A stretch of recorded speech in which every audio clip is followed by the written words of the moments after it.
कच्चा फोड़ा है, कच्चे फोड़े मारेगा कुछ निकलेगा ही नहीं, घाव हो जाएगा।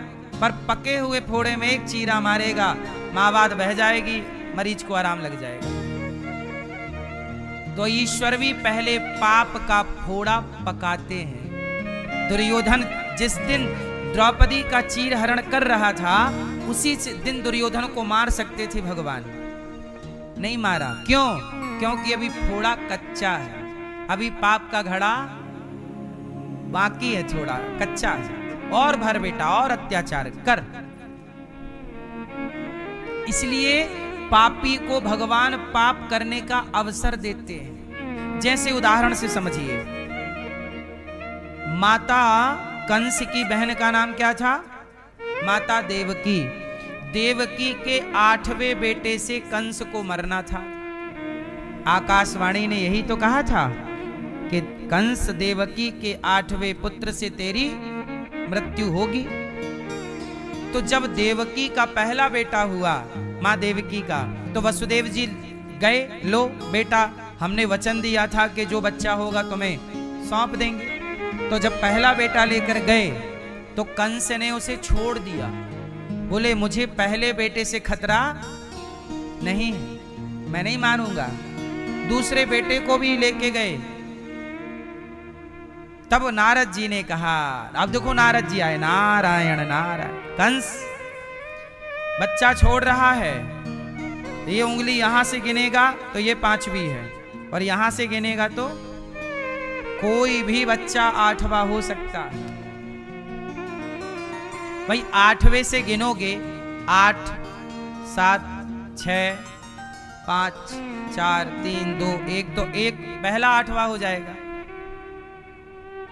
नहीं हो जाएगा? कोई भी 8वां हो सकता है। कंस बोला बात तो सही है। अब कंस ने बुलाया और देवकी के पहले बच्चे को मार दिया। अब सवाल नारद जी पर है, काहे भैया, वो तो छोड़ दिया था, नारद जी आप क्यों मरवाए? अब बच्चा कंस ने मार डाला। तो नारद जी से पूछा गया, वो तो छोड़ दिया था, आपके कहने से मारा, आप क्यों नारद जी हो के, साधु हो के बच्चा मरवा रहे हो? नारद जी बोले, नारायण, मैं थोड़ी मरवा रहा हूं। फिर कंस यदि बच्चा छोड़ देगा ना, तो कंस का पाप का घड़ा बड़ा टाइम से भरेगा, और बच्चे को मारेगा तो कंस के पाप का घड़ा, बाल हत्या से पाप ज्यादा लगता है, तो इसका घड़ा जल्दी भरना है। तो आप ये समझो कि जब गलत व्यक्ति, गलत करने वाला सफलता की ओर जा रहा हो, तो याद रखना, बुझता हुआ दीपक तेज जलता है। बुझता हुआ दीपक तेज जलता है। तो जो व्यक्ति पाप करके सफल होना चाह रहा, ये हो तो जाएगा, पर पतन बहुत जल्दी हो जाएगा। इसलिए आपसे कहता हूं, अपना धर्म ना छोड़िए। पांडवों को वनवास भले मिला, पर वनवास में भी धर्म नहीं छोड़ा, भक्ति नहीं छोड़ी, सत्य नहीं छोड़ा, तो वनवासी पांडवों को भी राजा बनने का सौभाग्य मिला कि नहीं? तुम धर्म से चलो तो सही। धर्म से चलने वाले का साथ कौन देगा? कौन देगा? इसलिए पांडवों का साथ भगवान ने दिया है, कौरवों का साथ नहीं दिया। धर्म कभी ना छोड़िए। धर्मो रक्षति रक्षिता। धुंधकारी जैसे पापी का उद्धार हुआ। आप सही करते रहिए। हम भक्ति करेंगे तो जैसे उस लड़के की मृत्यु टल गई लोहे की कील से, आप और हम भी जीवन में कई बार भगवान के आश्रित रहते हैं, तो हमारे जीवन का भी पाप संकट टल जाता है। इसलिए भगवान के भरोसे रहने वाला व्यक्ति यहां भी सुख पाता है, वहां भी सुख पाता है। हाँ, सच्चिदानंद रूपाय विश्वोत्पत्यादिहेतवे विश्वोत्पत्त्यादिहेतवे तापत्रय विनाशाय श्रीकृष्णाय वयं नुमः। भगवान सच्चिदानंद स्वरूप हैं, सच्चित आनंद। विश्व की उत्पत्ति पालन संहार करने वाले भगवान को हम राधा सहित श्री कृष्ण को नमस्कार करते हैं। यम प्रव्रजन्तमनुपेतमपेत कृत्यं द्वैपायनो विरह कातरयाजुहाव पुत्रेति तन्मयतया तरिवोऽभिनेदुस् तं सर्वभूतहृदयं मुनिमानतोऽस्मि। सुखदेव भगवान प्रकट हुए और जन्म लेते ही सुखदेव जी चल पड़े भगवत चिंतन की ओर। सुखदेव जी ने राजा परीक्षित जी को भागवत सुनाई। अच्छा, राजा परीक्षित जी कौन है? राजा परीक्षित जी भी एक संत का तिरस्कार अपमान कर देने से उन्हें कष्ट उठाना पड़ा। राजा परीक्षित जैसे राजा, इन्होंने एक संत का अपमान कर दिया। समीक जी के गले में मरा हुआ सांप डाल दिया। एक संत जी तपस्या कर रहे थे तो संत जी के गले में परीक्षित जी ने क्या डाल दिया? सांप डाल दिया। और संत का क्या हुआ? अपमान। और जब संत का अपमान परीक्षित जी ने किया तो उनके समीक जी के पुत्र श्रृंगी ऋषि ने शाप दे दिया, इति लंघित मर्यादम तक्षकः सप्तमे हनि। परीक्षित जी, आपने संतों का अपमान किया है राजा होकर के, जबकि आपको संतों का आदर करना चाहिए, सम्मान करना चाहिए। आपने अपमान किया, इसलिए आपको तक्षक के डसने से मृत्यु हो। मैं आपको शाप देता हूं, आज से 7वें दिन तक्षक आपको डसेगा और आपकी मृत्यु होगी। 7 दिन में मरने का शाप लगा। क्यों लगा? क्योंकि संत का तिरस्कार किया। जब आप अपमान करते हो किसी का तो आपकी उम्र कम हो जाती है, और जब आप सम्मान करते हो किसी का तो आपकी आयु बढ़ जाती है। कोशिश करिएगा कि आप किसी का अपमान ना करें। कोशिश करिए किसी की अवहेलना ना करें, आप तिरस्कार ना करें। जब आप किसी का अपमान करते हैं तो आपकी बहुत हानि हो जाती है। समझ में आ रही है बात? माँ का, पिता का, गुरुजनों का, किसी का अपमान, यहां तक कि भगवान राम के पूर्वज थे राजा दिलीप। ये राम जी के कौन हैं? पूर्वज। राजा दिलीप एक बार क्या थे, जा रहे थे तो रास्ते में गाय मिली राजा दिलीप को। गाय खड़ी तो राजा दिलीप जी ने गाय को देख तो लिया, पर गाय को देख करके प्रणाम नहीं किया। गाय को, गाय के लिए श्रद्धा से शीश नहीं झुकाया, मतलब गाय के प्रति श्रद्धा नहीं रखी। और जब गाय के लिए श्रद्धा नहीं रखी तो राजा दिलीप के यहां संतान ही नहीं हो रही थी। एक दिन राजा दिलीप अपने गुरुजी वशिष्ठ जी के पास गए। गुरुजी, आप कृपा कीजिए, कोई संतान नहीं है, क्या कमी हो गई, क्या गलती हो गई? तब वशिष्ठ जी ने कहा कि आपसे गौ माता नाराज है। आप राजा हैं और राजा होकर भी आप गाय का आदर नहीं करते। एक दिन गाय आपको मिली और आपने गाय को जहां थे वहीं से प्रणाम कर लेते। आपने गाय को इग्नोर किया, इसलिए आपकी संतान नहीं है। क्या करें गुरुजी? ये लो नंदिनी, गाय का नाम था नंदिनी, ये लो गाय, सेवा करो। जब गाय तुम्हारी सेवा से प्रसन्न होगी तो तुम्हारे वंश की वृद्धि होगी। ये रघुवंशम महाकाव्य, रघुवंश में लिखी हुई राम के पूर्वजों की एक सत्य कथा है। कालिदास जी लिख रहे हैं इस कथा को, महाकवि कालिदास, रघुवंशम। अब हुआ क्या कि भगवान की कृपा से उन्होंने गाय को ले लिया और गाय की सेवा करने लग गए। गाय को भोजन करा के खाएं, गाय पानी पी ले तब राजा दिलीप पानी पिए, ऐसी सेवा। गाय को एक मक्खी ना बैठने पावे, दिन भर हाथ फेरना, प्यार करना। एक दिन जंगल में, ये देखो राजा है, सम्राट, और गाय को चरा रहे हैं। क्या चरा रहे हैं? गाय चरा रहे हैं।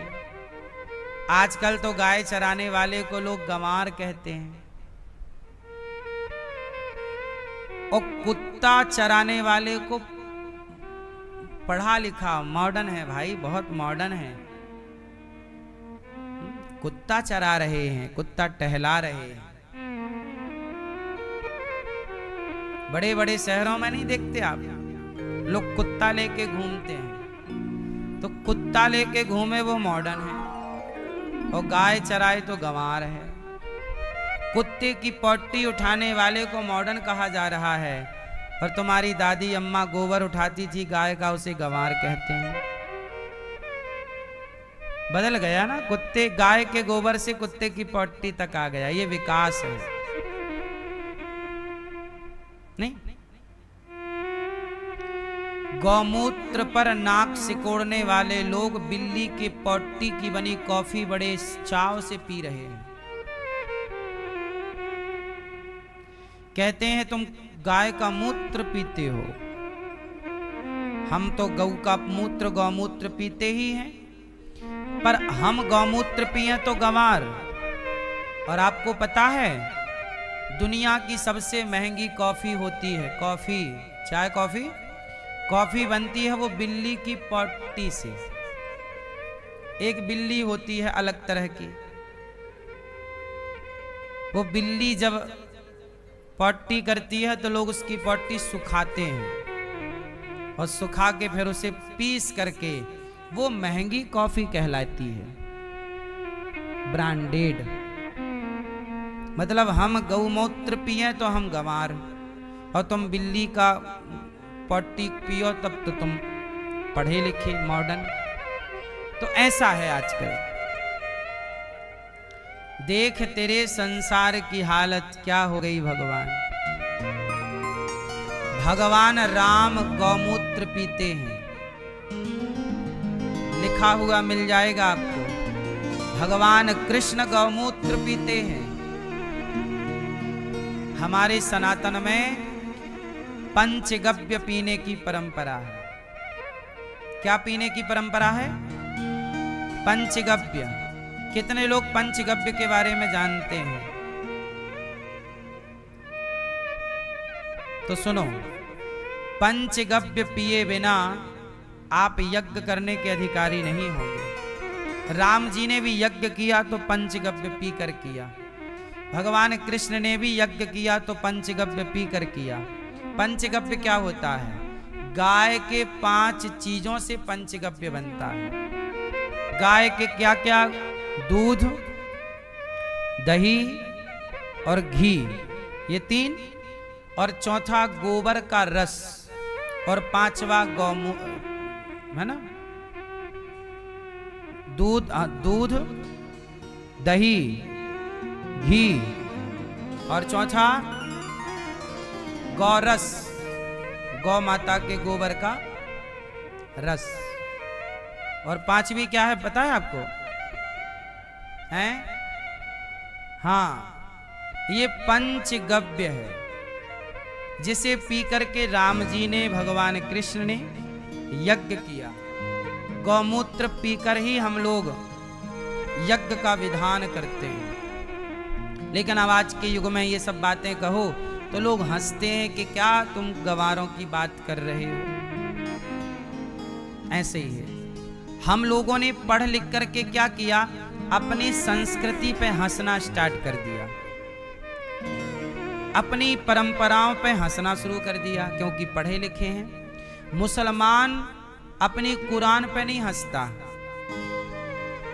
अपनी टोपी पे नहीं हंसता मुसलमान, पर हिंदू अपने माथे की तिलक पे हंसता है, अपनी शिखा पे हंसता है। सही। जिन लोगों ने अपनी परंपराओं से प्रेम करना छोड़ दिया तो फिर वो परंपराएं तो लुप्त हो ही जाएंगी ना।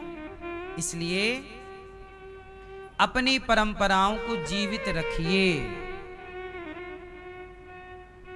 राजा परीक्षित जी ने एक संत का अपमान कर दिया। अब राजा दिलीप ने गाय की सेवा शुरू की। एक दिन क्या हुआ, जंगल में राजा दिलीप गौ माता चरा रहे थे कि गाय का जो हुआ क्या कि गाय को ना शेर ने पकड़ लिया। ये बैठे थे कहीं पेड़ की छांव में, लगा कि गाय तो चर रही है, पर जंगल से एक शेर आया बड़ा और शेर ने गाय को पकड़ लिया। अब गाय चिल्लाई बचाओ, तो राजा दिलीप दौड़े दौड़े, अरे गौ माता, शेर से निवेदन किया, ए भैया शेर हमें खा लो। अच्छा, राजा शेर के मुंह पे गाय, भाई गाय क्या है, शेर का भोजन। अब आप कोई भोजन करने बैठे और आप उसके हाथ से रोटी छीन लें, निवाला छीन लें, ये तो पाप हो जाएगा। तो राजा दिलीप उस समय शेर को मार नहीं सकते थे, जब शेर दो समय किसी को नहीं मारना चाहिए और दो समय किसी को डिस्टर्ब नहीं करना चाहिए, खाते समय और पति पत्नी के मिलन के समय। जब पति पत्नी दोनों एकांत में हों, उस समय किसी तीसरे को पति पत्नी के बीच में विक्षेप नहीं करना चाहिए, वरना पाप लगता है। और दूसरा, भोजन के समय। अब हुआ क्या कि शेर मुंह पे रख लिया गाय को। अब राजा दिलीप शेर को मार नहीं सकते थे, क्योंकि शेर उस समय किस हाल में है, खाने के हाल में है, उसका भोजन है वो। तो राजा दिलीप हाथ जोड़कर बोले, हे शेर, हे सिंहराज, आप गौ माता को छोड़ दें, ये गौ माता मेरी है और मैं चरा रहा हूं, आप मुझे खा लें। शेर बोला, नहीं महाराज, हम नहीं छोड़ सकते। तो गाय बोली, शेर भैया ऐसा करो कि आप हमें खा लेना, लेकिन अभी हमारे बछड़े का दूध पिलाने का टाइम हो गया है, शाम हो गई है, हमारा बछड़ा हमारा इंतजार कर रहा होगा। हम अपने बछड़े को आज थोड़ा दूध पिला दें, उसको प्यार कर लें और समझा दें कि अब तेरी माँ तुझे नहीं मिलेगी, आखिरी दूध है, पी ले। एक बार अपने बेटे से तो कह लूं कि मैं जा रही हूं, शेर भैया एक मौका दे दो। शेर बोला कि ठीक है, तुम अपने बछड़े को जाओ, दूध पिलाओ, तब तक मैं यहां क्या करूं। राजा दिलीप बोले कि आप मुझे रख लीजिए। अब राजा दिलीप को शेर ने पकड़ लिया। देखो, एक राजा शेर के मुंह पे जाने को तैयार है, किसके लिए, गाय की रक्षा के लिए, कि मुझे मार दो पर गाय को ना मारो। और आज के राजा लाइसेंस दे रहे हैं गौ हत्या करने का, बूचड़ खानों में गाय कट रही है। अब गाय चली गई, गाय अपने बछड़े से मिली, दूध पिलाया, लाड़ किया, प्यार किया, और गाय ने पूरी बात बछड़े को बताई कि आज हमें शेर ने पकड़ लिया था और वो अब हमें खाएगा, तो हमारा दूध तुम जो पी रहे हो ना आखिरी है। तो गाय खूब, अब बछड़ा रोने लग गया, बोला माँ आप नहीं जा सकती हो, मैं चलूंगा, मैं शेर से कहूंगा कि मुझे खा। गाय बोली नहीं बेटा तुम मत जाना, नहीं नहीं मैं चलूंगा। अब बछड़ा दूध ना पिया, बोले चलो। तो अब गाय से जिद किया बच्चे ने, अच्छा मैंने दूध पी लिया चलो। अब आए तो गाय और बछड़े दोनों आ गए। शेर से बोला बछड़ा कि भैया पहले हमें खाओ, हमारी मां को मत खाओ, हमें खा लो। गाय बोली अच्छा ऐसा करो भैया, तुम्हारा हमसे वचन था, हमें खा लो, पर ऐसा ना हो कि हमें खाने के बाद तुम्हारा बच्चा भी खा लो, हमारे बच्चे को मत खाना। शेर बोला नहीं खाएंगे, बच्चा बोला हमें खाओ। शेर बोला कि बताओ तुम दोनों में एक डिसाइड कर लो खाना किसे है, बच्चे को खाऊं कि मां को खाऊं। तब तक दिलीप बोले कि शेर सिंहराज आप किसी को ना खाओ, मुझे खा लो। जब राजा शेर के चरणों में गिर पड़े कि आप मुझे खाओ, ये गाय मेरे आश्रित है और जो मेरे आश्रित है उसकी रक्षा करना मेरा धर्म है, इसे मत खाओ। जब राजा दिलीप की ऐसी बात सुनी तो वो शेर से एक देवता प्रकट हो गए, बोले राजन हम कोई शेर नहीं है, हम तुम्हारी परीक्षा लेने आए थे कि तुम गाय के लिए कितने समर्पित हो। आज पता चला कि तुम गाय की रक्षा के लिए अपने भी प्राण दे सकते हो। अब तो गाय प्रसन्न हो गई। राजन ऐसा करो मेरा दूध निकालो और दूध निकाल के ले जाओ, तुम पी लो और अपनी पत्नी को पिला दो, तुम्हें पुत्र होगा बेटा, जाओ। अब राजा दिलीप बोले कि नहीं, पहले दूध मैं नहीं पीऊंगा, पहले दूध पर इस बछड़े का अधिकार है, तो पहले इसको पी लेने दीजिए, इसको पीने के बाद जो बच जाएगा मैं। तब गाय प्रसन्न हो गई, वाह राजन हमने तुम्हारी खूब परीक्षा ली, सब तरह से तुम सफल हो जाओ, हम तुम्हें ऐसा पुत्र देंगे कि जिससे तुम्हारी इस वंश परंपरा का युगों युगों तक नाम रहेगा। तो गौ माता की कृपा से राजा दिलीप को जो पुत्र हुआ उसी पुत्र का नाम हुआ है रघु, जिनके नाम से रघुवंश चला, रघुकुल रीत सदा चली आई, प्राण जाए पर। ये रघुकुल रीत, ये जो रघु हैं ये गौ माता की कृपा से मिले पुत्र हैं। इसलिए गाय की सेवा करने से आपकी वंश की वृद्धि भी होती है। किसकी वृद्धि होती है? वंश की। अब हमारे ऋषि मुनियों की एक परंपरा और है, लेकिन जब हम ये बात कहते हैं तो आज के लोग मजाक उड़ाते हैं, हंसते हैं। बड़े टीवी चैनल वाले, न्यूज वाले बिल्ली की पट्टी की तो कॉफी पिएंगे, पर गाय के संबंध में यदि हम कोई बात कहते हैं तो लोग हमारा मजाक उड़ाते हैं। भले मजाक भले उड़ाएं, पर हम आपको एक बात बताएंगे, हमारे ऋषि परंपरा में एक चीज और है। आपको पता है राम जी वनवास गए तो राम जी के भैया भरत जी 14 साल क्या खाए, कौन बताएगा?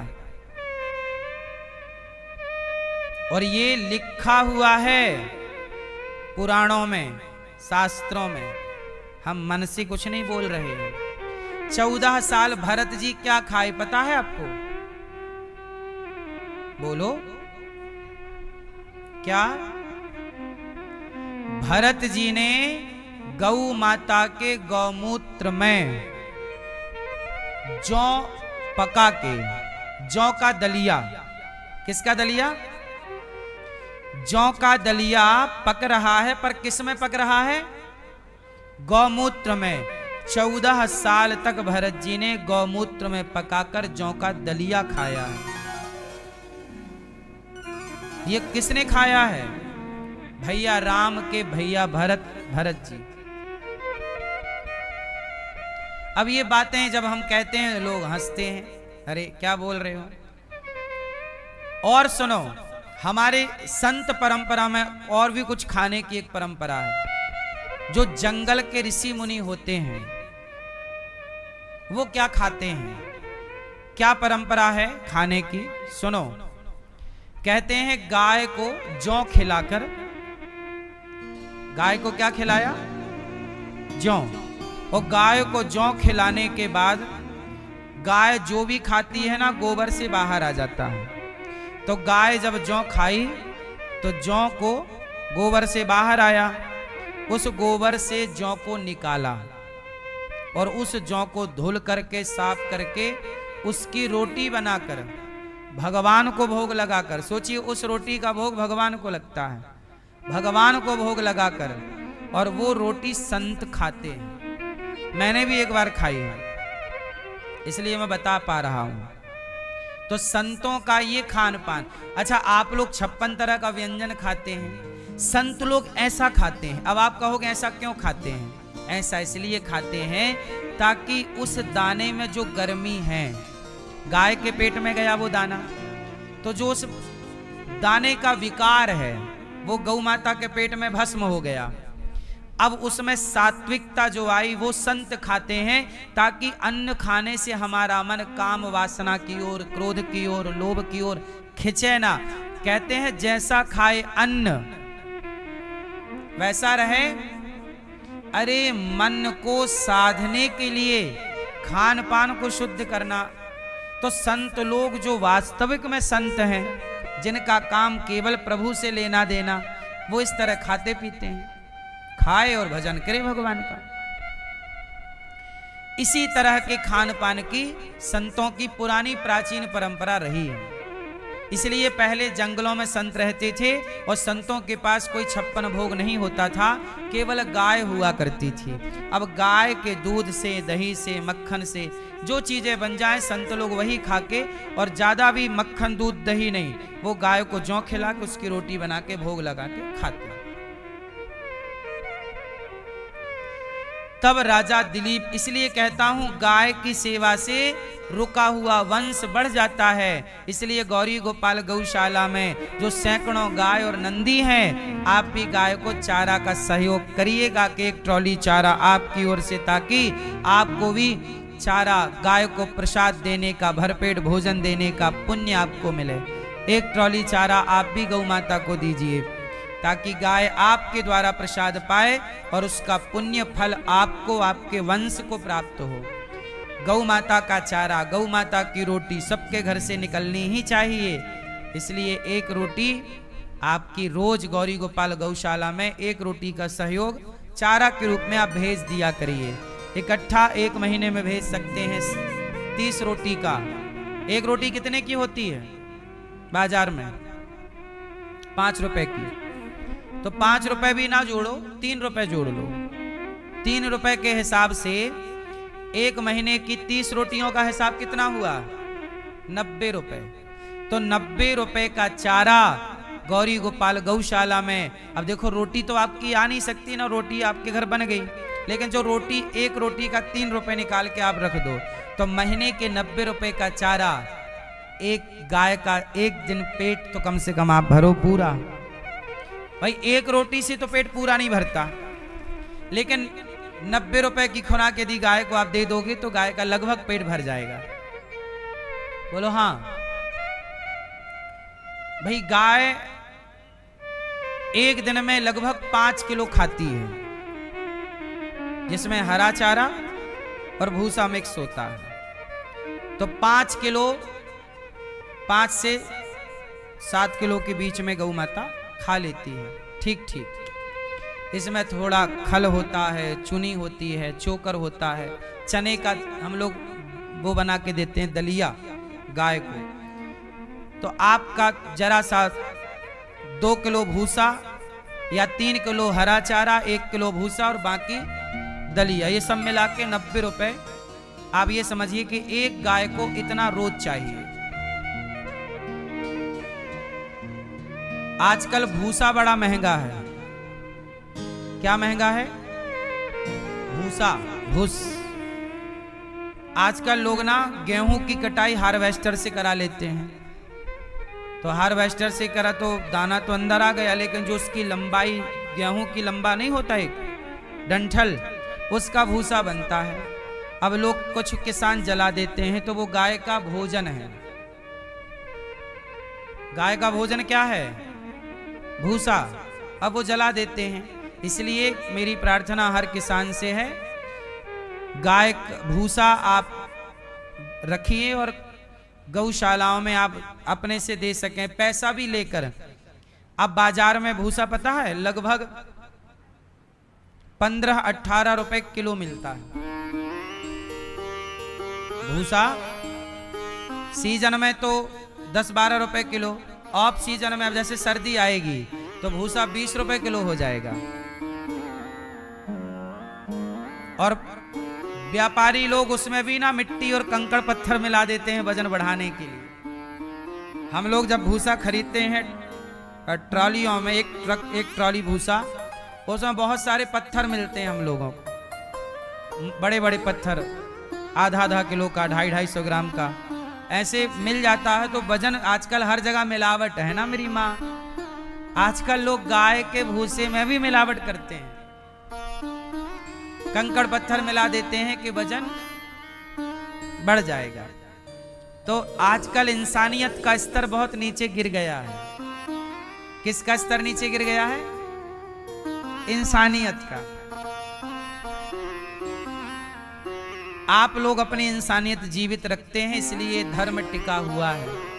इसलिए ये दास अनिरुद्ध सोचिए, गौरी गोपाल गौशाला में 400 के लगभग गाय और 125 से ज्यादा हमारे पास नंदी है। नंदी कोई रखता नहीं है पर हम नंदी भी रखते हैं। कहाँ जाएंगे? नंदी जैसी बाहर करेंगे कसाई ले जाएगा, मार डालेगा, इसलिए बाहर छोड़ नहीं सकते। कसाई घूमते रहते हैं गाड़ियां रात के, कितने गौवंश लोड करके ले जाते हैं ट्रकों में। तो आप लोगों से भिक्षा मांग मांग के क्या है, हर चीज तो देखो, हम और आप तो चलो कुछ भी खा के पेट भर लेंगे, पर गाय को चाहिए ही चाहिए। आप एक दिन नहीं खाएंगे व्रत चल जाएगा, पर गाय का व्रत नहीं होता। क्यों? आप भले मत खाइए पर गाय को तो समय से चाहिए। बोलो हाँ। इसलिए आप भी थोड़ा थोड़ा गौ सेवा की ओर बढ़िए और गौ सेवा से अपने आप को जोड़िए।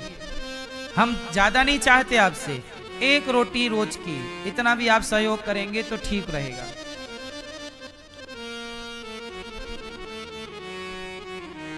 अब राजा दिलीप के संतान हुई और गौ सेवा से समाज को मैसेज मिला कि गौ सेवा करते से आप जब गाय की सेवा करेंगे तो निश्चित वंश की वृद्धि होती है, पुत्र पौत्र आदि सुखी रहते हैं। एक बार क्या हुआ, 88,000 ऋषियों के बीच में सूत जी आए। शौनक आदि ऋषियों ने सूत जी से कहा कि हमें कथा सुनाइए, भक्ति ज्ञान विरागाप्तो विवेको वर्धते महान।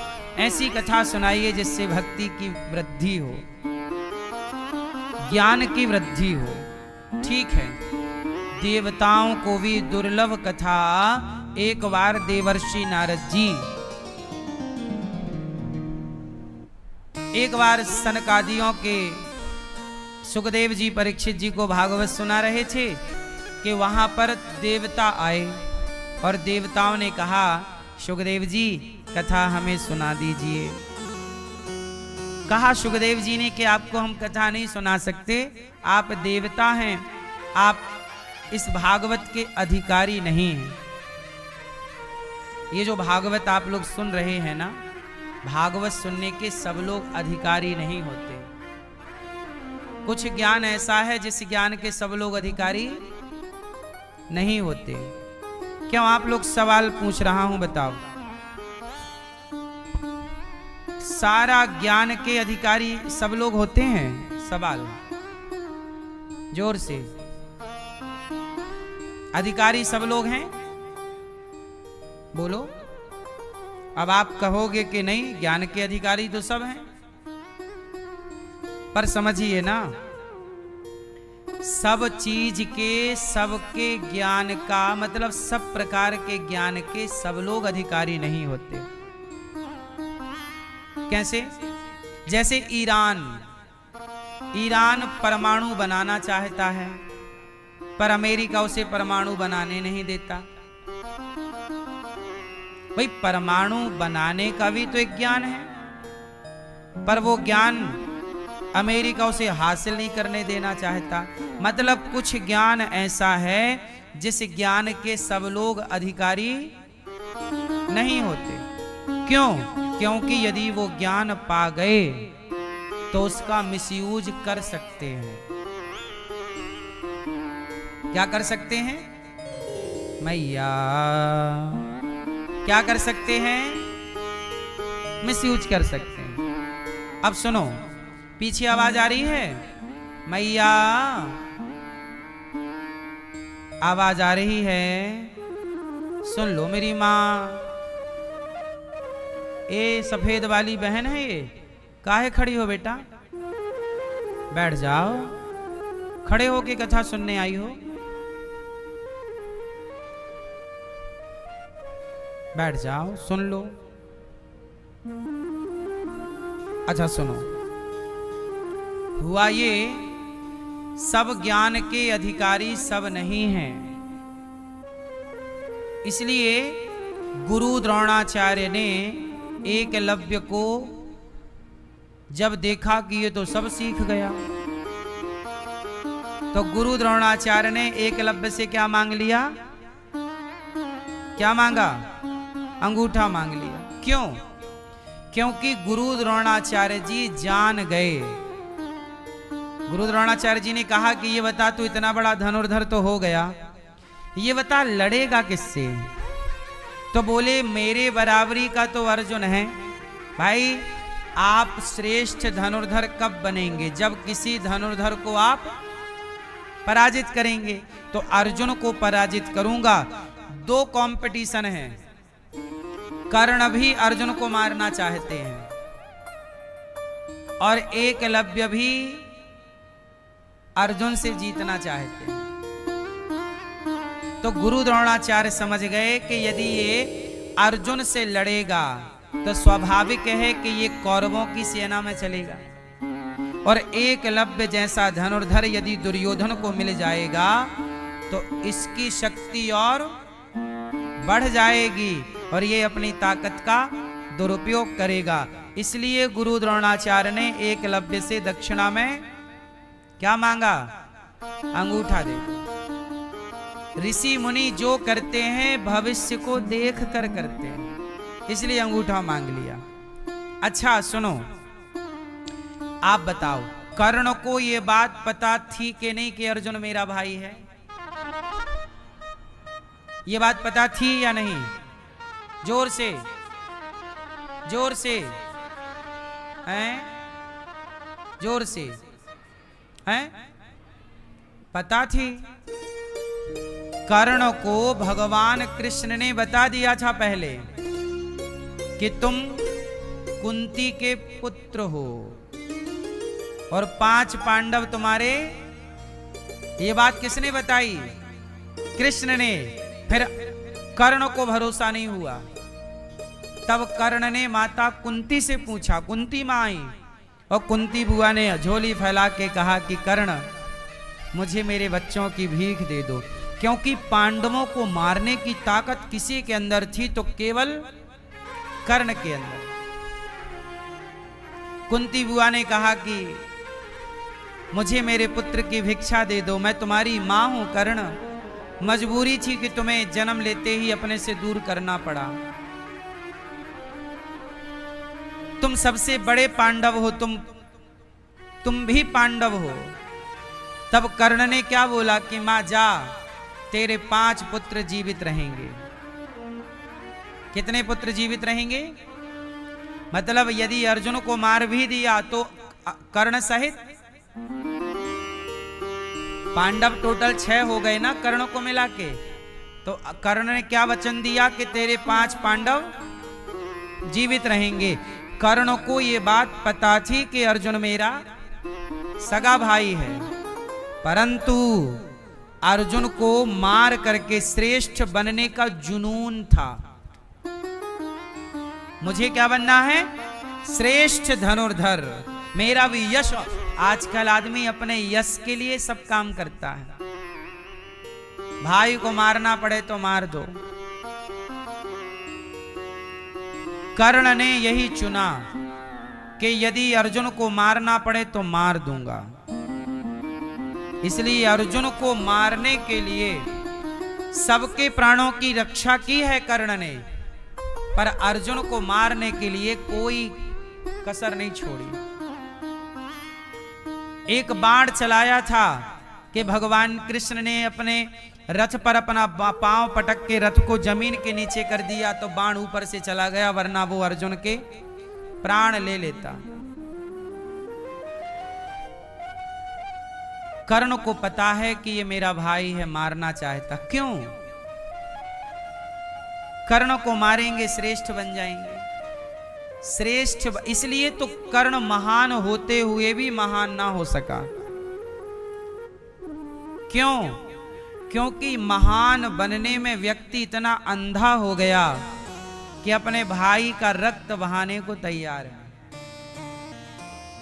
क्या आप इसे महानता कहोगे?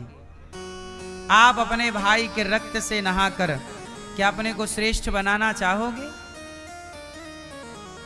इसलिए कर्ण श्रेष्ठ दानवीर हैं, श्रेष्ठ हैं, पर फिर भी समाज में उतना आदर कर्ण को मिला नहीं जितने के वो अधिकारी हैं।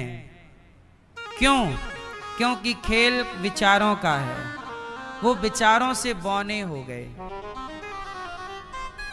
छोटे हो गए।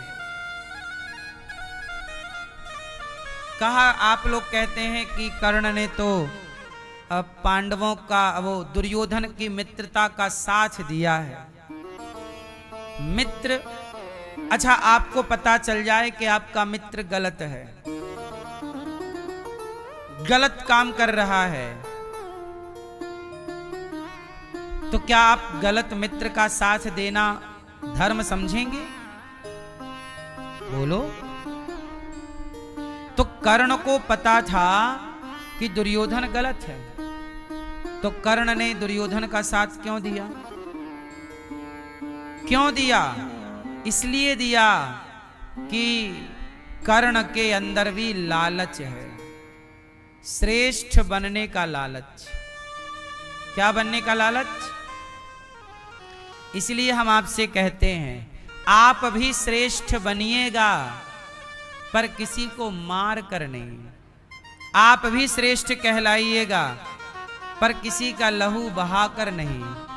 आप भी अपनी लकीर बड़ी कीजिएगा, अपनी लकीर, अपनी रेखा बड़ी करो, दूसरे की मिठाने की जरूरत नहीं है। आप अपने को श्रेष्ठ बनाइए, बनाइए। पर अर्जुन को मारूंगा तो ही मैं श्रेष्ठ कहलाऊंगा? नहीं। उस अर्जुन को मारना चाह रहे हैं सब लोग, जिस अर्जुन के रक्षक भगवान हैं। आप मत भूलिए कि जिसके रक्षक भगवान हो से कोई मार नहीं सकता। इसलिए भगवान की शरण में जो है वो सुखी है। अब देखिए ना, देवराज इंद्र ने कहा भागवत सुनाइए। सुखदेव जी ने कहा हम भागवत आपको नहीं सुनाएंगे, आप अधिकारी नहीं हैं। तो अधिकारी, एकलव्य भी अधिकारी नहीं थे, पर ज्ञान मिला तो अंगूठा मांगना पड़ा। अच्छा एक बात बताओ, कर्ण ने भी तो छल से विद्या पाई है। कर्ण ने भी विद्या जोर से छल से पाई है, परशुराम जी से। ये भी इस विद्या के अधिकारी, क्योंकि जो व्यक्ति अधिकारी नहीं है, यदि उसे विद्या मिलेगी तो वो उसका, सच बताऊं, पूरे महाभारत से यदि आप कर्ण को हटा दीजिए, यदि आप कर्ण को हटाते हैं तो महाभारत ही नहीं होता।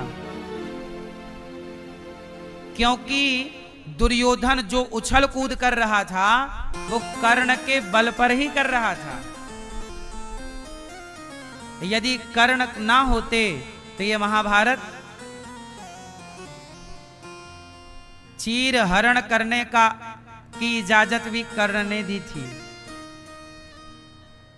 कर्ण ना होते तो द्रौपदी का चीर हरण ना होता। इसका मतलब कि कर्ण इस विद्या के अधिकारी नहीं हैं।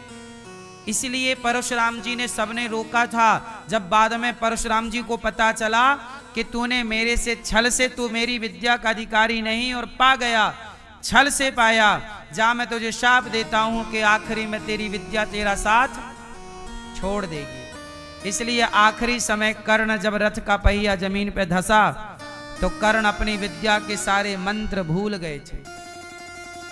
परशुराम जी का क्या था? शाप था। बस वही बात है ना कि परमाणु सब नहीं बना सकते।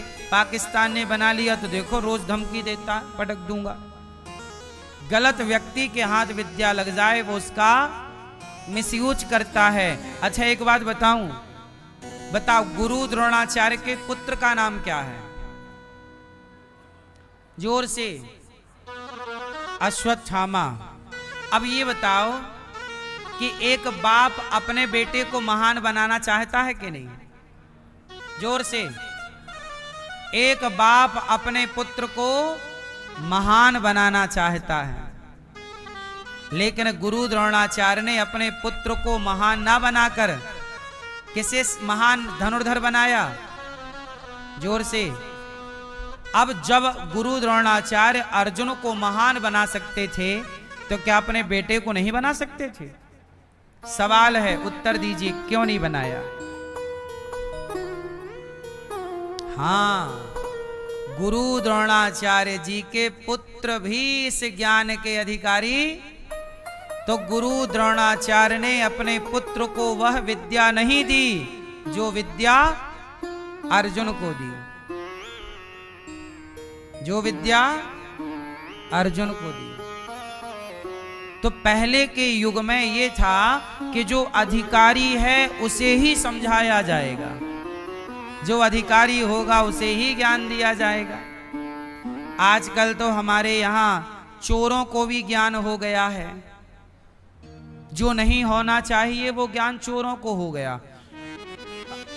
अब जैसे चोरों को कौन सा ज्ञान नहीं होना चाहिए और हो गया। अब चोर लोग चोरी करते हैं, चोर लोग चोरी करते हैं और कहो कि तुमने चोरी की तो चोर ज्ञान दे देता है, नहीं जी, भगवान की मर्जी के बिना तो पत्ता नहीं हिलता।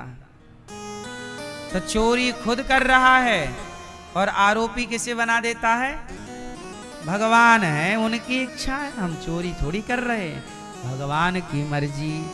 मतलब देखो ये ज्ञान चोर के लिए नहीं था, अनाधिकारी को ज्ञान मिल गया। किसको ज्ञान मिला? अनाधिकारी, जो उस ज्ञान का अधिकारी नहीं था।